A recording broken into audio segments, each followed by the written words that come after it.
Soni news Gulabpura में आपका स्वागत है। राजस्थान के भीलवाड़ा जिले में स्थित प्रमुख औद्योगिक, धार्मिक, पवित्र वीरों की भूमि खेड़ा चौसला देवनारायण भगवान का प्रमुख धार्मिक स्थल है। जानकारों ने बताया कि भगवान विष्णु ने स्वयं मालासेरी की डूंगरी में अवतरित होकर भगवान देव दरबार का इसी धरती पर इसी जगह राजतिलक हुआ है। गुर्जरों के राव राजसमंद जिले के बंटी उर्फ कन्हैया लाल राव ने खास बातचीत चर्चा में बताया कि जिसकी उत्पत्ति भगवान शिव से हुई है, इसलिए गुर्जरों को वीर की उपाधि मिली है। इस धरती पर या तो हनुमान जी को वीर की उपाधि प्राप्त हुई है या गुर्जरों को वीर की उपाधि मिली।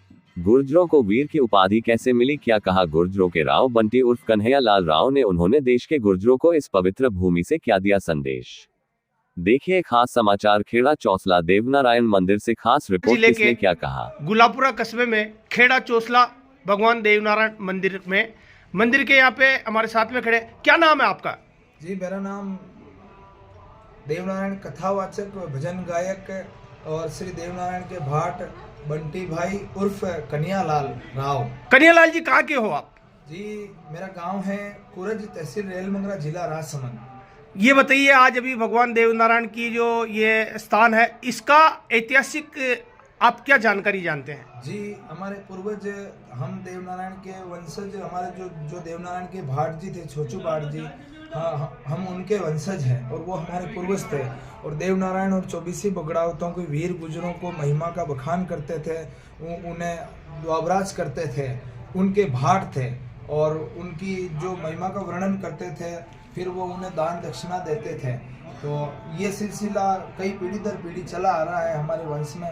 और उसी प्रकार हमारे इतिहास में जो पुरानी इतिहास की जो किताबें हैं, वो हमारे पास समस्त गुजरों की गुजर उत्पत्ति की, और जहाँ जहाँ पर श्रीमन नारायण ने और बगड़ावतों ने, श्री सवाई भोज महाराज ने लीला की, वो उसका हमारे पास जो पोतियाँ हैं उसमें विवरण मिलता है। ये बताइए, इस स्थान का आपकी जो पूर्वज, आपके पूर्वजों ने इस स्थान के बारे में आप लोगों को पीढ़ी दर पीढ़ी क्या बताया, क्या चीज बताई? हमारे पूर्वजों ने बताया है कि इस स्थान पर जब श्रीमन देव नारायण जब मालवा से अपने ननिहाल देवास के वहाँ से वापस आए थे, तो उन्होंने यहाँ पर खारी नदी के किनारे पर खेड़ा चौसला बसाया था और यहीं पर साधु माता ने और बगड़ावतों की बनाई हुई ये बावड़ी है, ये वही प्राचीन स्थान है। तो आपके हिसाब से ये भगवान देवनारायण जो है ये अवतरित हुए, ये भगवान देवनारायण जो है अवतरित हुए, ये किन भगवान की असीम कृपा से जो है इन्होंने जो है इस धरती पे वो लिया है, अवतार लिया है? जी,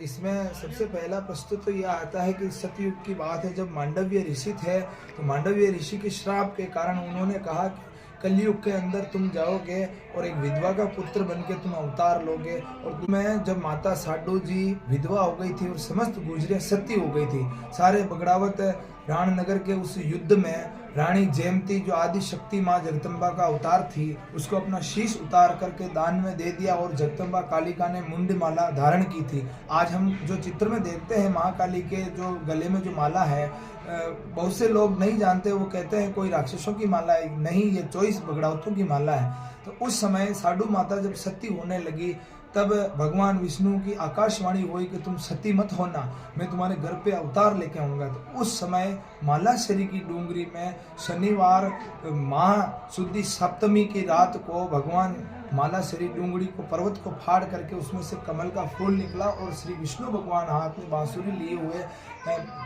छोटे बच्चे के रूप में, बाल रूप में अवतार लिया, इसलिए ये विष्णु के अवतार माने जाते हैं। भगवान विष्णु के अवतार देव दरबार को माना जाता है। जी हाँ जी। इसके अलावा ये बताइए, आप जो जिस जगह भी खड़े हैं, आप ये कौन सी जगह पे खड़े हैं आप? जी, ये जगह है खेड़ा चौसला।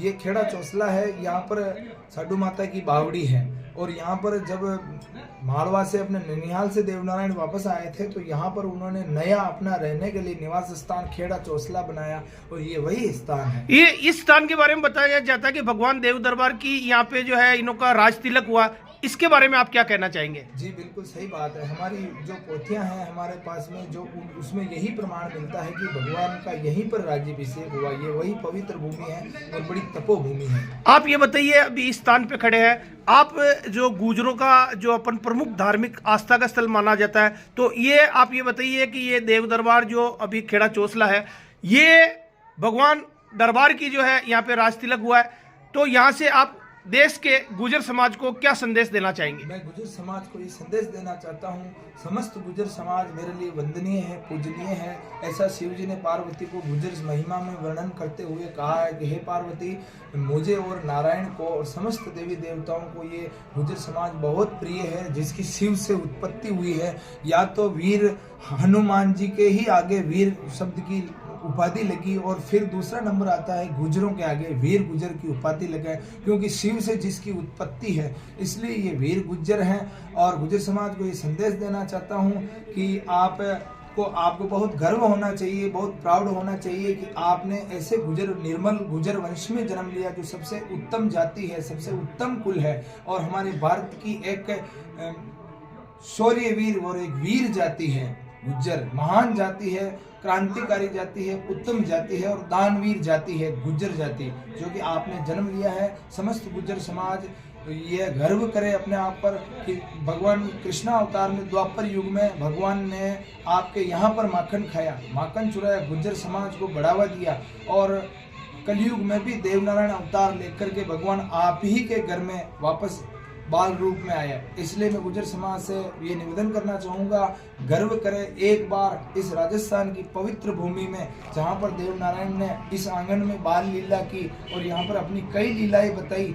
यदि आप गुर्जर हैं तो एक बार अवश्य इस धरती पे पधारें और अपने जीवन को धन्य बनावे, दर्शन करें। जय श्री देवनारायण भगवान।